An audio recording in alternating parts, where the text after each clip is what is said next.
Billionaire helps a beggar, then learns he once saved his mother when she was alone with a baby. A billionaire used to ignoring the needy decides to give money to a beggar for the first time.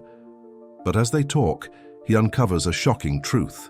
Years ago, this very beggar shared his last coin with a desperate woman holding a baby. That woman was his mother, and the baby was him. Now, the billionaire must face this life-changing revelation and decide how to repay the man who once saved his family. Alexander Blackwood strode down Fifth Avenue, his Italian leather shoes clicking against the pavement with purpose. The crisp autumn air nipped at his face, but he barely noticed, wrapped in the warm cocoon of his cashmere coat.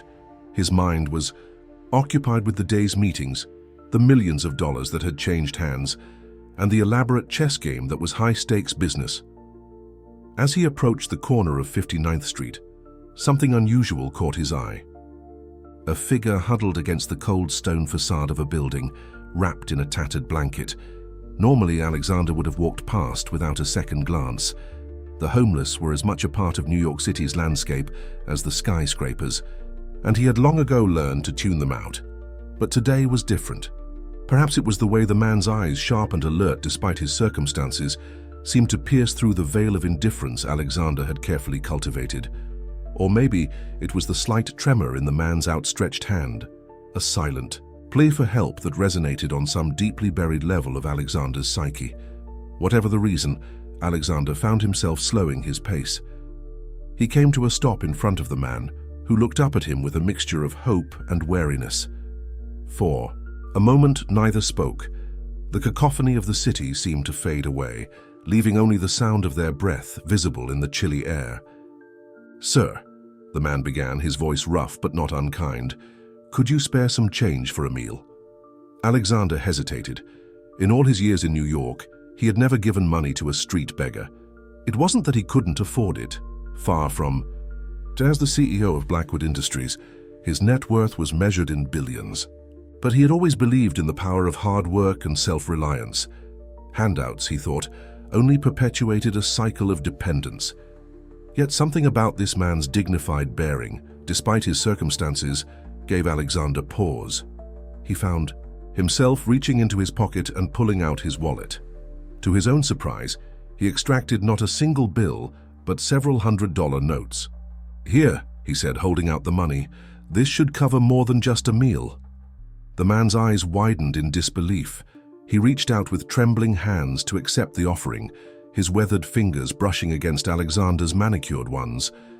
"Thank you, sir," he said, his voice thick with emotion. "You have no idea what this means."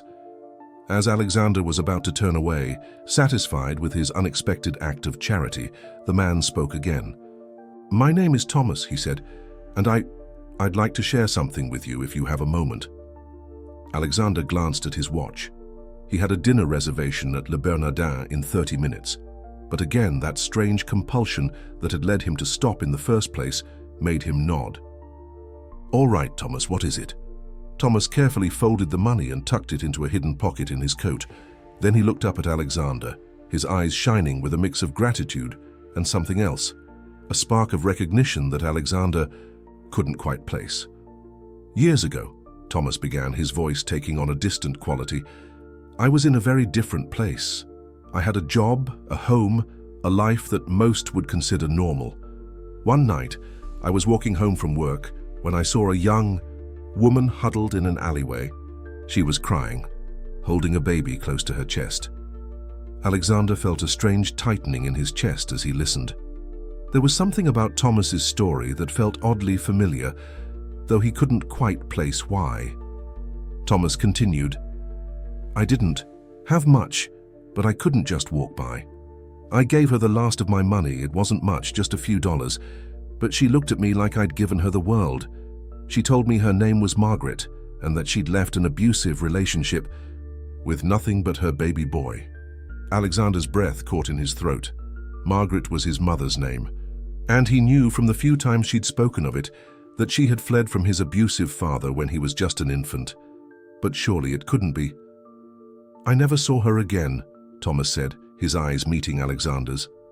"But I've always wondered what happened to her and that little boy. I hope my small act of kindness made a difference. Alexander stood frozen, his mind reeling. The pieces were falling into place, forming a picture he could scarcely believe. This woman, he said, his voice barely above a whisper, did she have red hair? And a small birthmark on her left cheek? Thomas's eyes widened.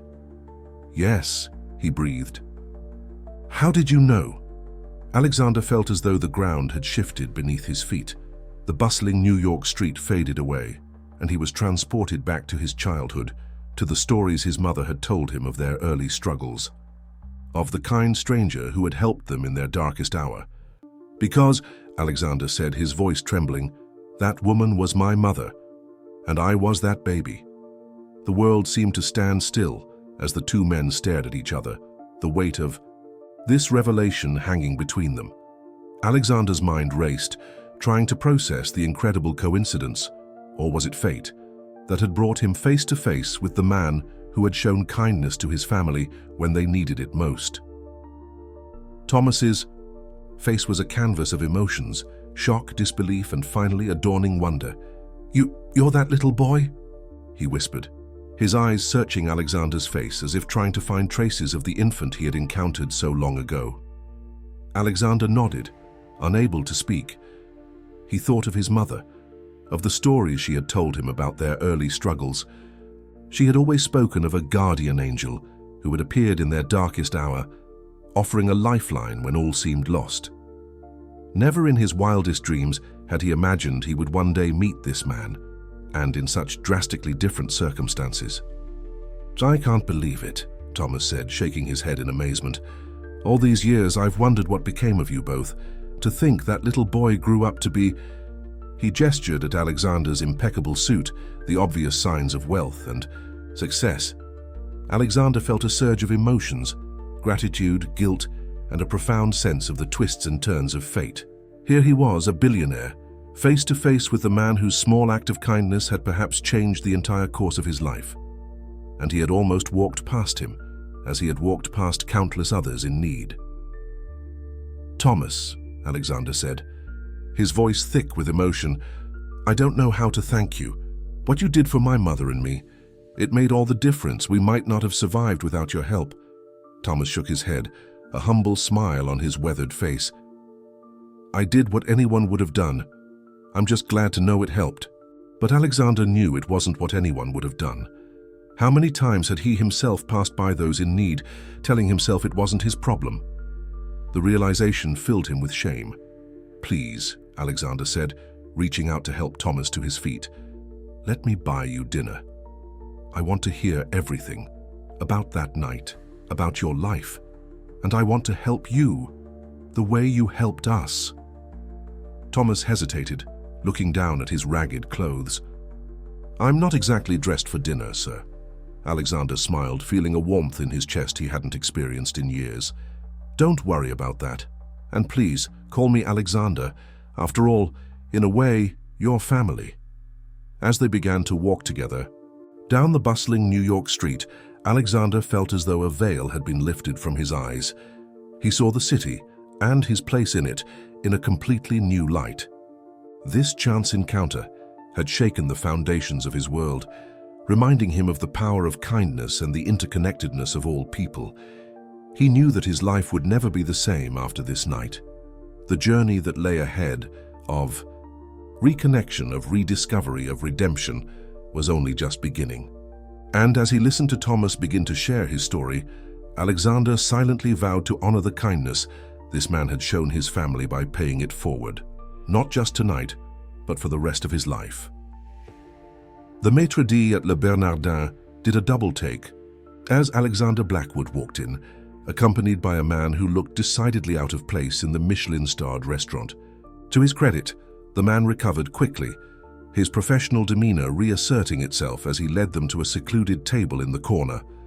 Alexander watched as Thomas took in his surroundings with wide eyes, clearly overwhelmed by the opulent decor and the sea of well-dressed diners. "I've never been anywhere like this," Thomas murmured, his hands fidgeting nervously with the edge of the crisp white tablecloth. "Neither had I until a few years ago," Alexander said, trying to put him at ease. Believe it or not, I grew up eating canned soup and day-old bread. Thomas's eyebrows shot up in surprise. Really? But I thought, well, given who you are now. Alexander shook his head, a wry smile on his face. My childhood was far from privileged, Thomas. My mother worked multiple jobs just to keep a roof over our heads. It wasn't until I got a scholarship to college that things started to change. As they perused the menus, Alexander couldn't help but notice the way Thomas's eyes widened at the prices. Order whatever you'd like, he said gently. Please, don't worry about the cost. Thomas nodded gratefully, and after they had placed their orders, a comfortable silence fell between them. It was Alexander who finally broke it, leaning forward with an intensity in his eyes. Thomas, I have to know. What happened to you?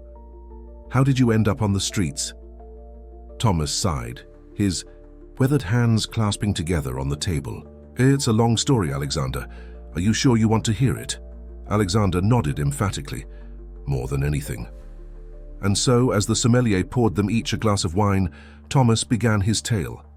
He spoke of a life that had once been filled with promise, a loving family, a good job as a construction foreman, dreams of starting his own business. But then came the accident on the job site, a fall that left him with chronic back pain and unable to work. The medical bills piled up, Thomas said, his voice heavy with remembered pain. I lost my job, then my house. My wife couldn't handle the stress. She left, taking our daughter with her. I haven't seen them in years. Alexander listened, his heart aching for the man before him. He thought of how easily it could have been him or his mother in that situation, if not for a few twists of fate and the kindness of strangers like Thomas. I tried to get back on my feet, Thomas continued, but without an address, it's hard to get a job. Without a job, it's impossible to get an address. It's a vicious cycle, and before I knew it, years had passed. As their appetizers arrived, a delicate seafood composition for Alexander, a rich lobster bisque for Thomas, Alexander found himself wrestling with a profound sense of guilt. How many times had he walked past people like Thomas, assuming their circumstances were the result of poor choices or lack of effort? I'm so sorry, Thomas, he said, his voice thick with emotion. I had no idea. I knew homelessness was a problem, but I never really understood. Thomas held up a hand, a gentle smile on his face. You don't need to apologize, Alexander. You couldn't have known. And besides, you've already done more for me tonight than anyone has in years. But Alexander shook his head, determined. No, it's not enough. I want to help you, Thomas. Not just with a meal or some cash, but really help you get back on your feet. What do you need, a job, a place to stay? Thomas looked at him, his eyes shining with a mixture of hope and wariness. That's very generous of you, Alexander. But I don't want to be a charity case. I've always believed in earning my way. Alexander leaned forward, his voice earnest.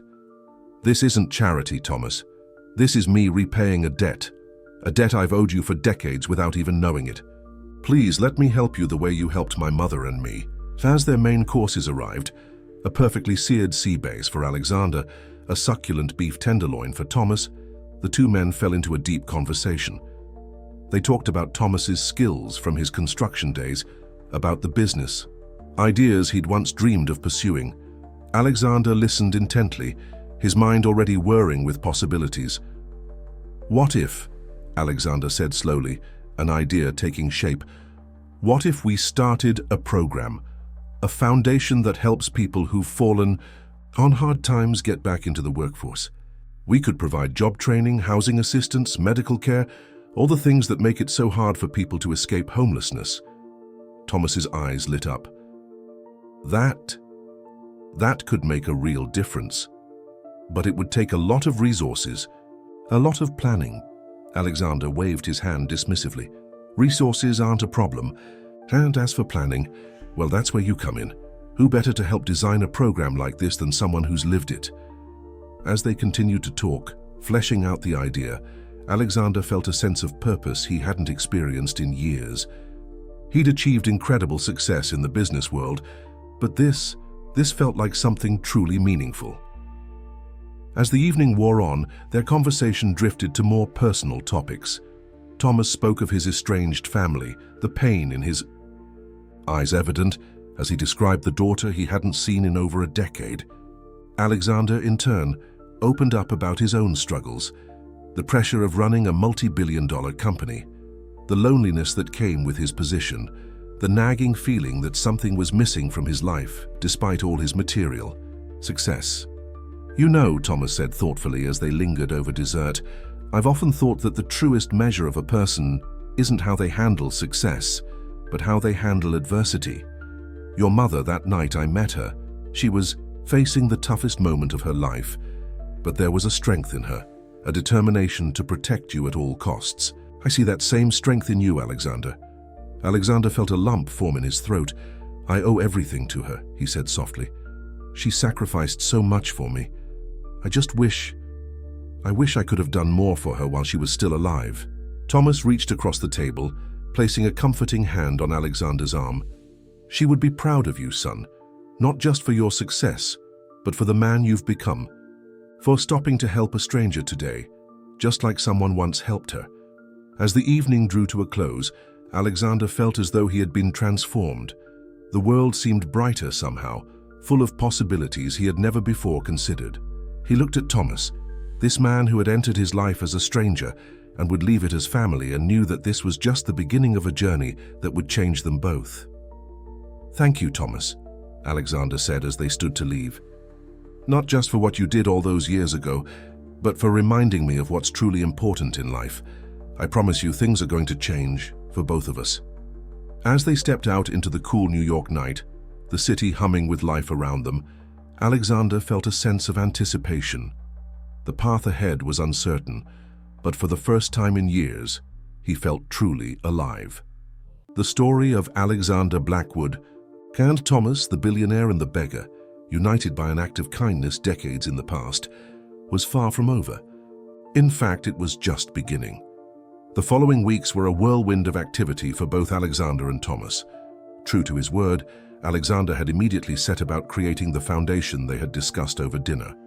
He called it the Second Chance Initiative, and its mission was simple yet profound: to provide comprehensive support to individuals experiencing homelessness, helping them rebuild their lives and reintegrate into society. Alexander threw himself into the project with an enthusiasm that surprised even his closest associates. Board members and executives at Blackwood Industries watched in bewilderment as their usually laser-focused CEO suddenly seemed more interested in social work than quarterly reports. But Alexander couldn't be deterred. For the first time in years, he felt truly alive, driven by a purpose greater than the accumulation of wealth. Thomas, for his part, found himself thrust into a world he had never imagined he'd be part of again. Alexander had insisted on providing him with temporary housing, a modest but comfortable apartment not far from the Blackwood Industries headquarters. At first, Thomas had been overwhelmed by the sudden change in his circumstances, but as the days passed, he began to rediscover parts of himself he thought had been lost forever. One morning, about a month after their fateful encounter, Alexander arrived at the Foundation's newly established office to find Thomas already there, poring over architectural plans spread across a large table. "What's all this?" Alexander asked, intrigued by the intense concentration on Thomas's face. Thomas looked up, a spark of excitement in his eyes. "I've been thinking about the housing component of our program," he said. "We need to create spaces that aren't just functional, but that actually promote healing and growth. Look here," he pointed to a section of the plans: communal areas to foster connection, green spaces for relaxation and gardening, and workshops where people can learn new skills or practice their trades. Alexander leaned in, impressed by the thought and detail Thomas had put into the designs. "This is incredible, Thomas. You've really thought of everything." Thomas smiled, a hint of his old confidence shining through. "I've had a lot of time to think about what people in my situation really need. It's not just a roof over their heads. It's a chance to rebuild their sense of self-worth, to feel like they're part of a community again." As they discussed the plans, Alexander couldn't help but marvel at the transformation he was witnessing. The man he had met on the street corner just a month ago, beaten down by years of hardship, was coming alive before his eyes.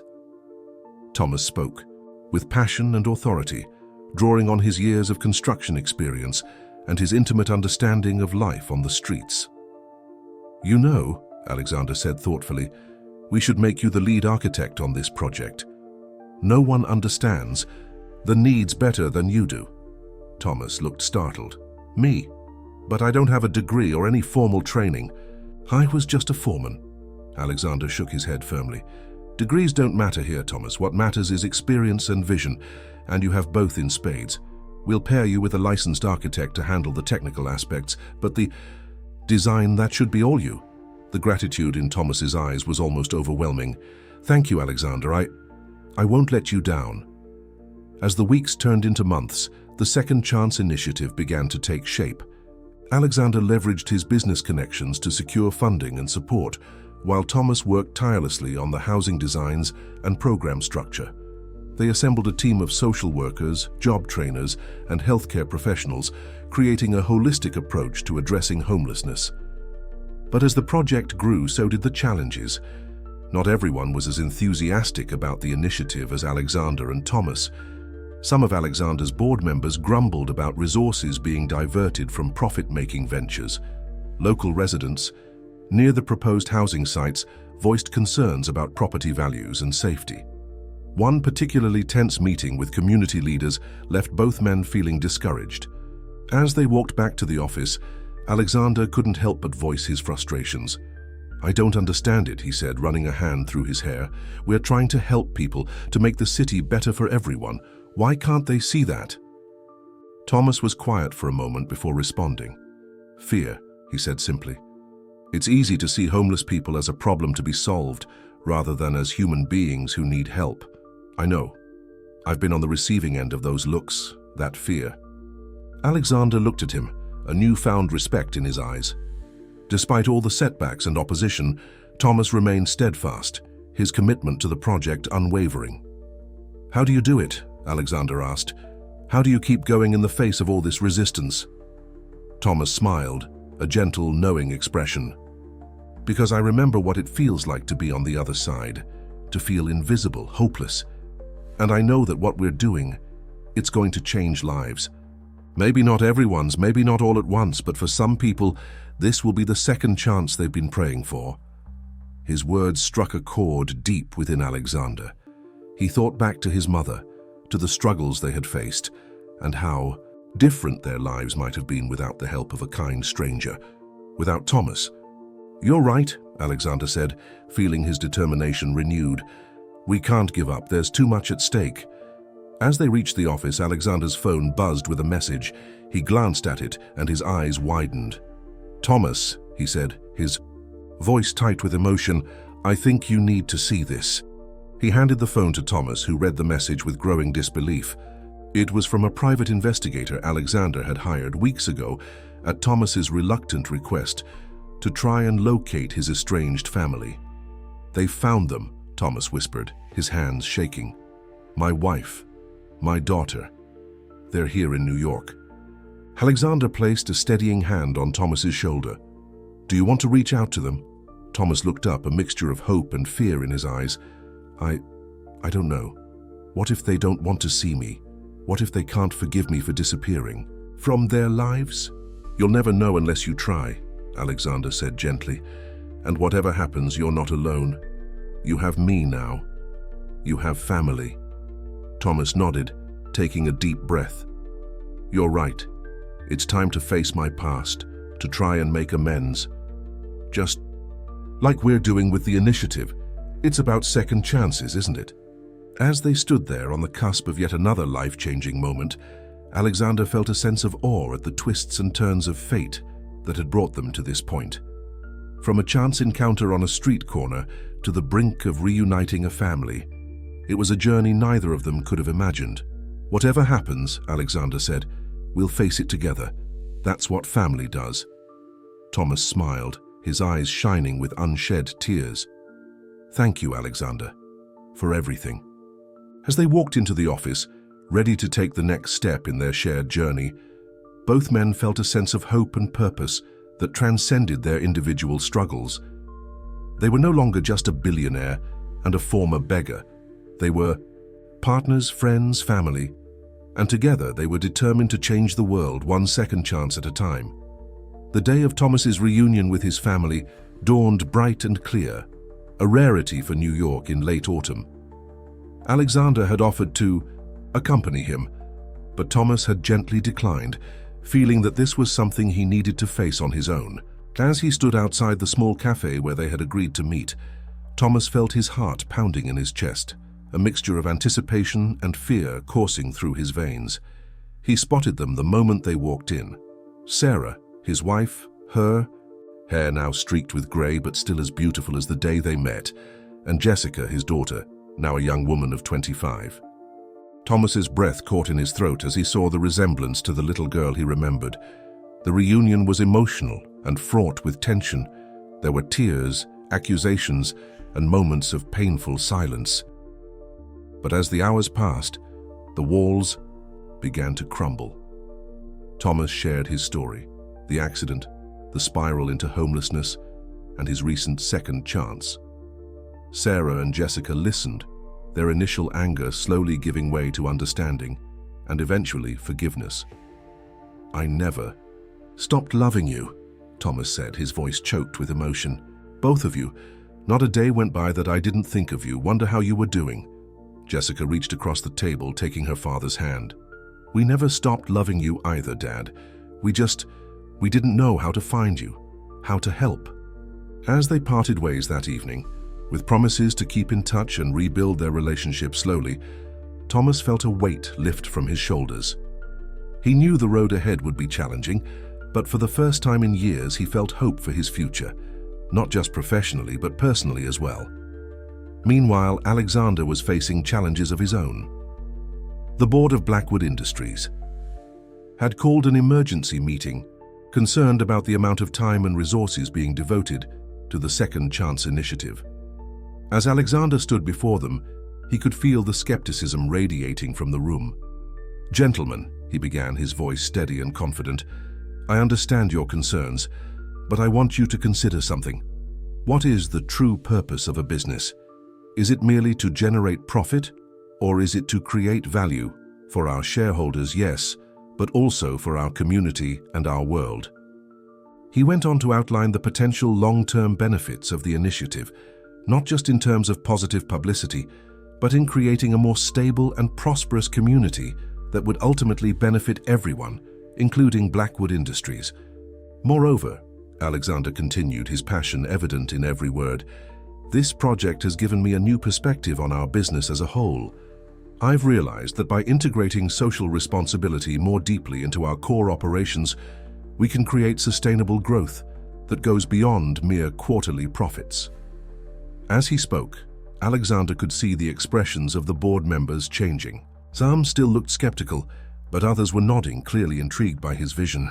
By the end of the meeting, Alexander had not only secured the board's continued support for the initiative, but had also laid the groundwork for a broader shift in the company's approach to corporate social responsibility.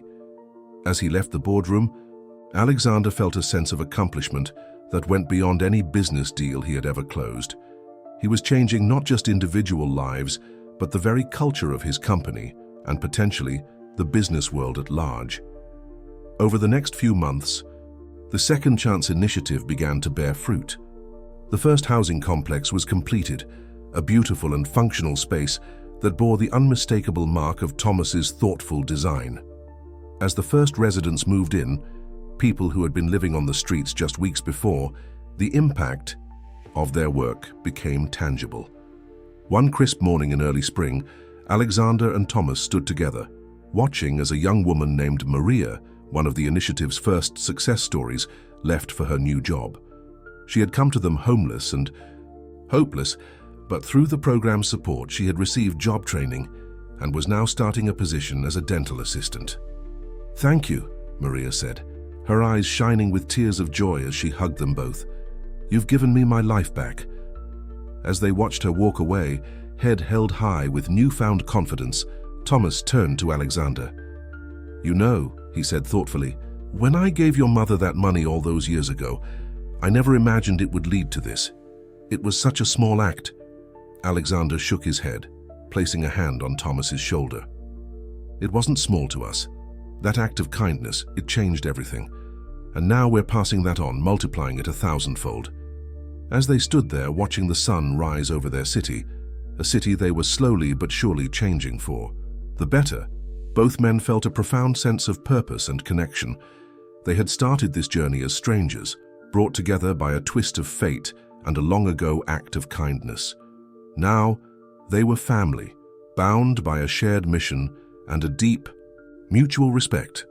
The Second Chance Initiative was more than just a charitable project. It was a testament to the power of compassion, to the ripple effect that a single act of kindness could have across decades. It was proof that no matter how far we fall, there is always hope for redemption and renewal. As they turned to walk back to the office, ready to face whatever new challenges the day might bring, Alexander and Thomas knew that they were part of something greater than themselves. They were building bridges of hope, of second chances, of human connection. And in doing so, they were not just changing lives, they were changing the very fabric of their world. The story of the billionaire and the beggar was far from over. In many ways, it was just beginning. But already, it had become a powerful reminder of the transformative power of kindness, the strength of the human spirit, and the enduring bonds of family. Both those we are born into and those we create along the way. As the seasons changed and the Second Chance Initiative grew, its impact began to spread beyond the confines of New York City. News of the program's success attracted attention from other cities, philanthropists, and even government officials looking to replicate the model. Alexander found himself increasingly in demand as a speaker, not just in business circles, but at social work conferences and policy forums. He spoke passionately about the need for a more compassionate approach to homelessness and poverty, always careful to credit Thomas for the heart and soul of the initiative. Thomas, for his part, had blossomed into a respected advocate and program director. His unique perspective as someone who had lived on both sides of the equation made him an invaluable asset in shaping policy and designing interventions that truly met the needs of those they were trying to help. One particularly memorable day, they were invited to testify before a Senate Committee on Urban Development and Poverty Alleviation. As they sat side by side at the witness table, Alexander couldn't help but marvel at the journey that had brought them to this point. "Mr. Blackwood, Mr. Reynolds," the committee chair began, "your Second Chance Initiative has shown remarkable results in New York. Can you tell us what you believe are the key factors in its success?" Alexander glanced at Thomas, silently encouraging him to take the lead. Thomas cleared his throat and leaned towards the microphone. "Senator, the most crucial factor is that we approach this issue with empathy and respect for the dignity of every individual. Homelessness isn't just about lack of housing. It's about loss of connection, of purpose, of hope. Our program aims to restore all of these." As Thomas continued to explain the holistic approach of the initiative, Alexander watched the senators' reactions. He could see skepticism give way to interest, and in some cases, genuine enthusiasm. When it was his turn to speak, Alexander focused on the economic benefits of the program. "Senators, addressing homelessness effectively isn't just the right thing to do morally, it's a sound investment in our communities. Every person we help off the streets and back into productive work is a win for our economy and our society as a whole." The hearing stretched on for hours, with questions ranging from funding models to scalability. By the end, it was clear that they had made a significant impact. Several senators expressed interest in piloting similar programs in their own states, and there was talk of potential federal funding for initiatives based on their model. As they left the Capitol building, both men felt a sense of accomplishment, but also the weight of increased responsibility. Their idea, born out of a chance encounter and a shared vision, was now poised to become national policy. "We're really doing it, aren't we?" Thomas said, a note of wonder in his voice. "We're actually changing things." Alexander nodded, feeling a mixture of pride and humility. "We are, but we can't lose sight of why we started this. It's not about recognition or accolades. It's about helping people, one life at a time. As if to underscore his point, Alexander's phone buzzed with a message. It was from Maria, the young woman they had helped months ago. Attached was a photo of her standing proudly in front of a small apartment building, keys in hand. "I did it," the message read. "Saved up enough for a down payment on my own place. None of this would have been possible without you guys. Thank you for believing in me." Alexander showed the message to Thomas, both of them smiling broadly. This was why they did what they did. Not for the senators or the speeches, but for moments like these where lives were truly transformed. As they walked back to their hotel, discussing plans for the initiative's expansion, they passed a homeless man huddled in a doorway. Without hesitation, both Alexander and Thomas stopped. "Sir," Alexander said gently, "would you like to join us for dinner? We'd love to hear your story." The man looked up, surprise and wariness battling in his eyes. But something in the genuine warmth of their invitation seemed to reach him, and he slowly nodded. As they helped him to his feet, introducing themselves and assuring him that there were no strings attached to their offer, Alexander and Thomas shared a look of understanding. This was where it all began, with a simple act of kindness, a willingness to see the humanity in every person, regardless of their circumstances. They knew that they couldn't solve the problem of homelessness overnight, or even in their lifetimes, but they could make a difference, one person at a time, one act of compassion at a time. And in doing so, they were not just changing individual lives, they were changing the very fabric of society, weaving a new pattern of empathy, understanding, and shared responsibility. As they walked towards the restaurant, the unlikely trio, the billionaire, the former beggar turned program director, and the man they had just met, Alexander felt a profound sense of rightness. This was what success truly looked like. Not the numbers in his bank account or the accolades from senators, but the ability to reach out and make a real, tangible difference in someone's life. The journey that had begun on that New York street corner was far from over. In fact, it felt like it was just beginning. There would be challenges ahead, setbacks and frustrations, but as long as they held onto that core principle, that every person deserved dignity, respect, and a second chance, Alexander knew that they would continue to make a difference. As they settled into their seats at the restaurant, ready to listen to another story, to offer another chance at redemption, Alexander caught Thomas's eye. No words were needed. They both knew that this was where they were meant to be, doing exactly what they were meant to do. And so the story of the billionaire and the beggar continued to unfold, touching more lives, inspiring more change, and reminding everyone who heard it of the transformative power of kindness and the enduring strength of the human spirit. As the Second Chance initiative continued to grow and evolve, Alexander and Thomas found themselves at the forefront of a national conversation about homelessness, poverty, and social responsibility. Their partnership, once an unlikely pairing of a billionaire and a former homeless man, had become a powerful force for change, inspiring others to rethink their approaches to some of society's most pressing issues. One crisp autumn morning, almost 2 years to the day since their fateful first encounter, Alexander and Thomas stood on the roof of the initiative's newest housing complex. The building, a marvel of sustainable architecture and thoughtful design, was a testament to how far they had come.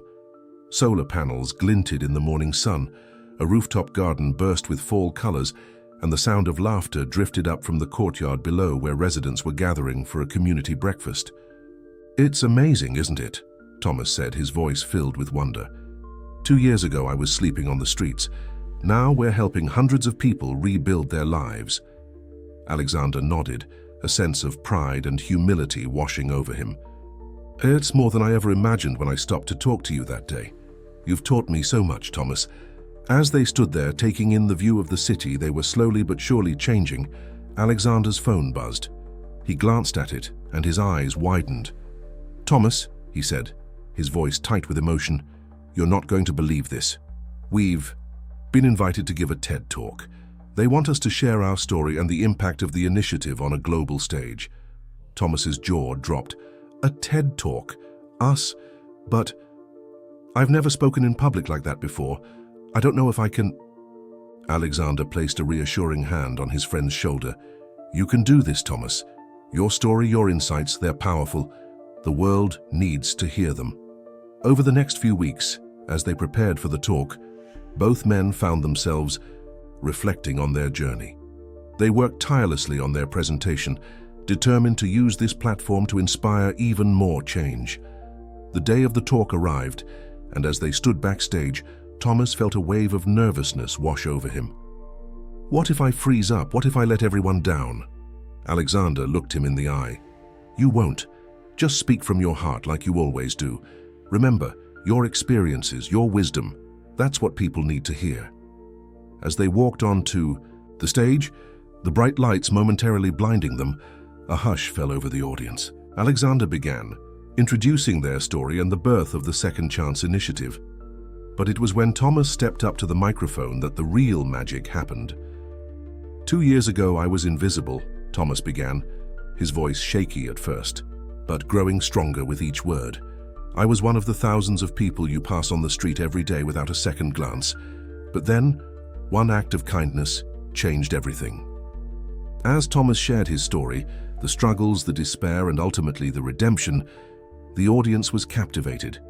He spoke of the dignity inherent in every human being, regardless of their circumstances, and the transformative power of compassion and opportunity. Alexander then took over, discussing the broader implications of their work. He challenged business leaders to rethink their approach to corporate social responsibility, arguing that addressing social issues wasn't just a moral imperative, but a sound business strategy. "Imagine a world," Alexander said, his voice ringing, "with passion, where every company, every individual committed to lifting up those around them, where success was measured not just in profits, but in lives changed, in communities strengthened. That's the world we're working to create, one second chance at a time." As they concluded their talk, the audience rose in a standing ovation.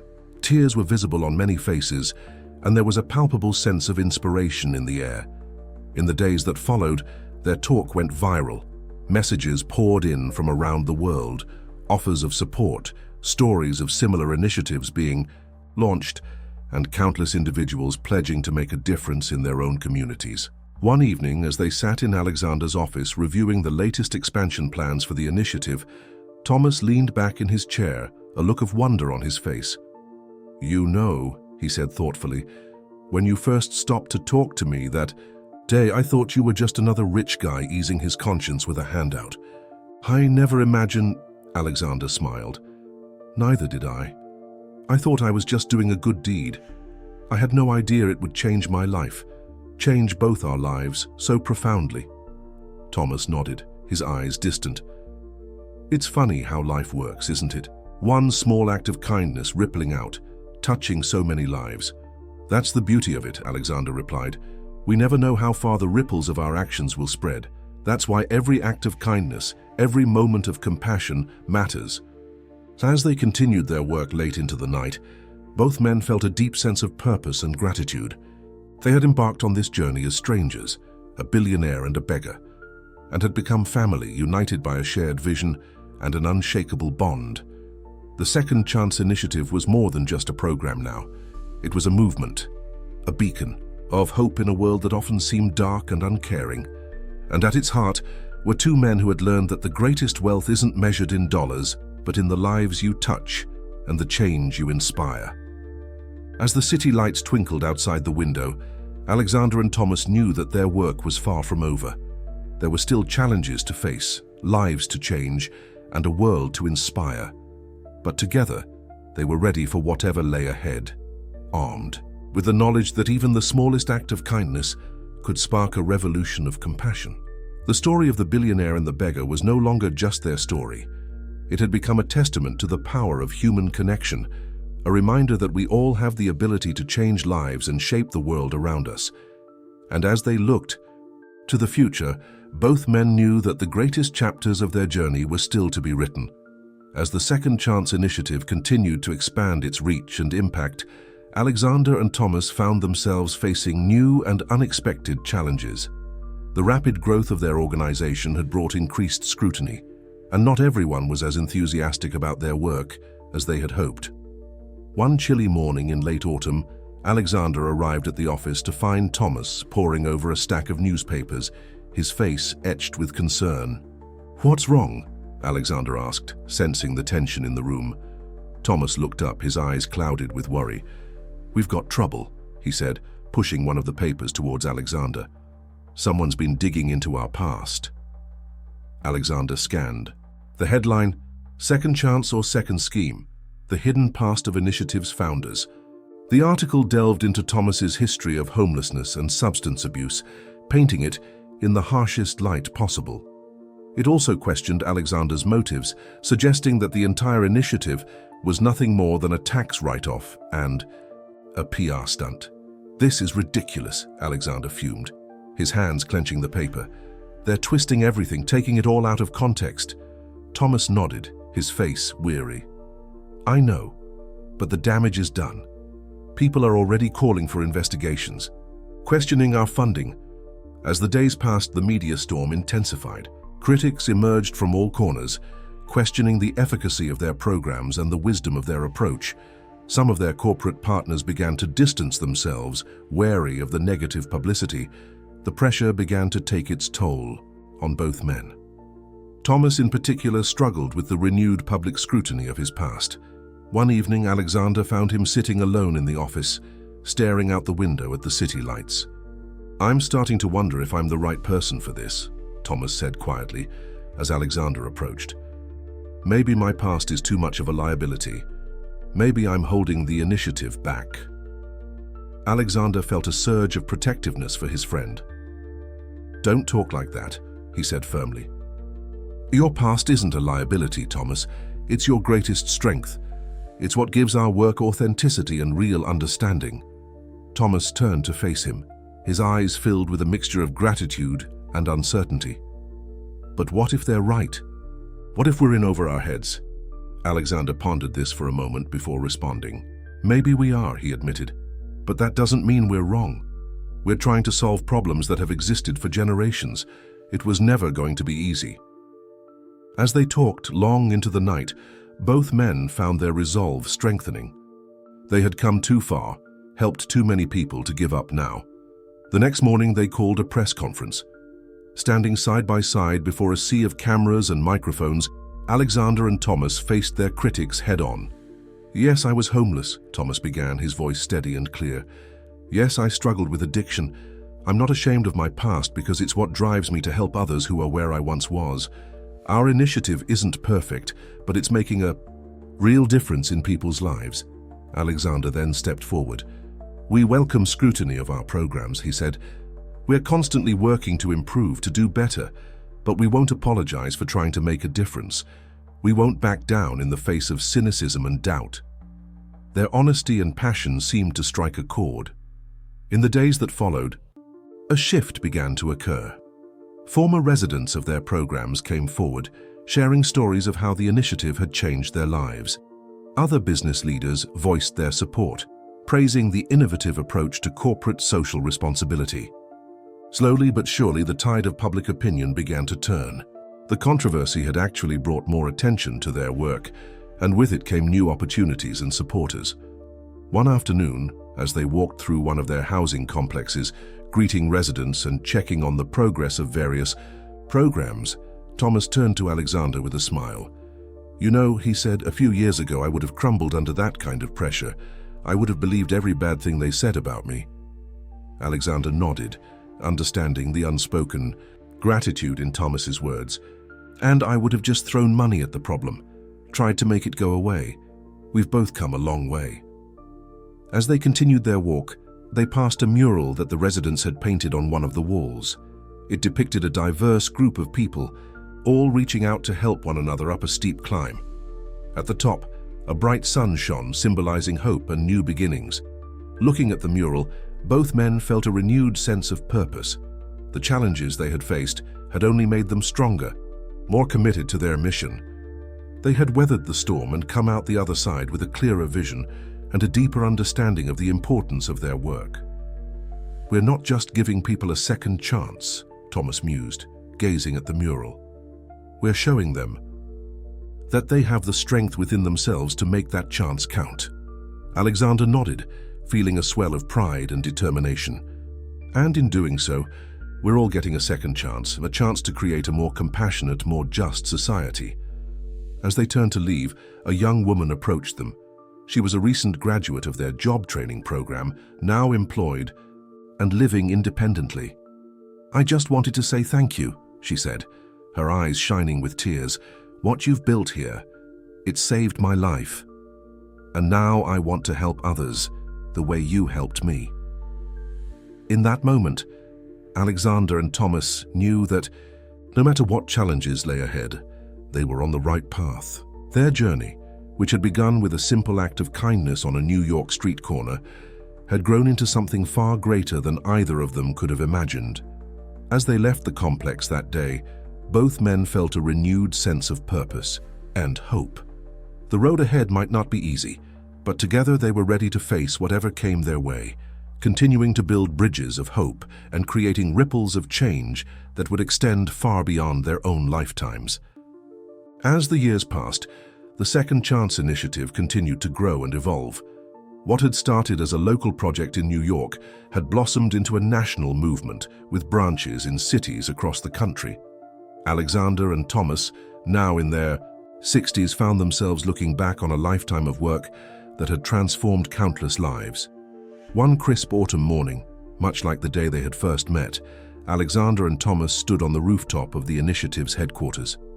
The city stretched out before them, a landscape dotted with the fruits of their labor, housing complexes, job training centers, and community spaces that had given new hope to those who had once been forgotten. "Can you believe it's been 20 years?" Thomas mused, his hair now silver but his eyes still bright with purpose. Alexander shook his head, a wry smile on his face.